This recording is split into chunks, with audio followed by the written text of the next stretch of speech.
Ce midi, sur la promenade du Larvoto, difficile de se croire seulement en mars. Il fait un peu chaud, ça fait du bien, après un mois de janvier, un mois de février un peu frais. Bah oui, aujourd'hui franchement j'aurais préféré être en t-shirt parce que là il fait trop chaud. Un peu plus bas, sur la plage, beaucoup ont d'ailleurs osé la baignade. Ici il doit faire au moins 19 là, sur la plage. C'est super, on s'est baigné, l'eau était froide mais ça nous a fait un bien fou. On a fait quelques brasses, c'était assez frais mais néanmoins c'était très satisfaisant. À Nice et Menton, cas similaire aujourd'hui avec 16 degrés. Un peu plus loin, Montpellier et Marseille ont dépassé les 17 degrés, des températures en avril plutôt qu'en mars. Mais alors, pour certains, la question se pose, sont-elles anormales ? Bruit des moteurs, des chantiers, tous les jours nos oreilles sont soumises à des nuisances sonores, une cacophonie en ville qui agace. Les motos, oui. Les motos qui font du bruit à échappement libre, oui, effectivement. Et certaines grosses voitures aussi. La surcharge de bruit, en fait, ça peut être souvent un petit peu trop, ouais. Selon l'OMS, l'Organisation mondiale de la santé, pour ne pas subir d'effets néfastes, le bruit devrait se trouver entre 50 et 55 décibels en journée. Hélas, cela dépasse très souvent. Dans notre vie quotidienne, on est, de manière un peu chronique aussi, on est exposé à des niveaux de bruit qui sont forts et qui sont au-delà en fait des valeurs réglementaires. Et sur la zone dense de l'Île-de-France, on a près de 90% en fait de la population qui est exposée à des niveaux supérieurs aux recommandations de l'Organisation mondiale de la santé. Le marché de la Condamine fera bientôt peau neuve. En janvier 2026, des travaux de restructuration seront effectués, et ce, pendant 13 mois. Installation d'un système thermique pour réguler la température été comme hiver, traitement des problèmes olfactifs et acoustiques, agrandissement des cabines des restaurateurs et augmentation du nombre de sanitaires.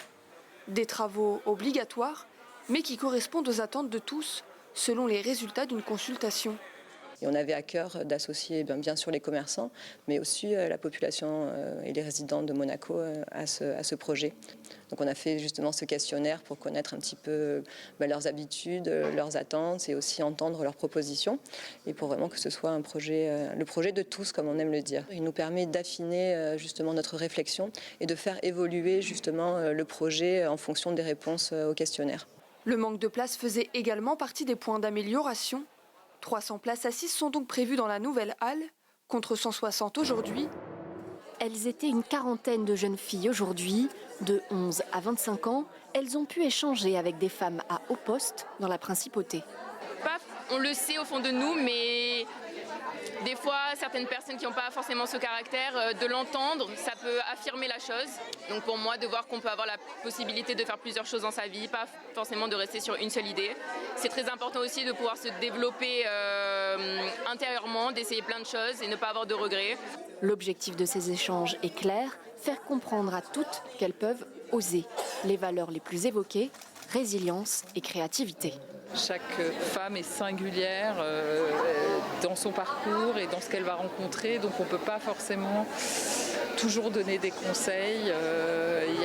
Ce qui développe la créativité, c'est aussi les expériences qu'on va faire, parfois même d'échecs ou de déceptions. Si on anticipe trop, qu'on donne trop de conseils, qu'on contient trop quelqu'un qui a des doutes, on ne lui rend pas forcément service. Pour le premier jour du carême, à Sainte-Dévote, les fidèles étaient plus nombreux à venir à la messe que d'habitude. Le début de 40 jours de jeûne, abordé différemment par chacun. D'abord, la prière en isolation, entre moi et le Seigneur. C'est très important. Je suis très amateur de sorbet, par exemple. Eh bien, hier soir, je me suis appliquée à finir mon dernier sorbet et je sais que je n'en prendrai plus jusqu'à Pâques. En essayant d'être au plus près des autres, de faire attention bien sûr aux miens et puis toutes les personnes qui se sentent seules. Il est un peu plus de 22 h lorsque le balai des camions démarre. À 2 mois du Grand Prix, il est temps de refaire la chaussée. Pour des questions de contraintes vis-à-vis du vieillissement des enrobés, justement pour qu'ils soient assez mûrs pour les épreuves automobiles qui ont lieu au mois de mai. Ce soir-là, c'est le boulevard Albert Ier, plus précisément au niveau de la place Sainte-Dévote, juste après la grille de départ du Grand Prix qui fait peau neuve. Toute la nuit, les équipes coulent le nouvel enrobé après avoir préparé la route.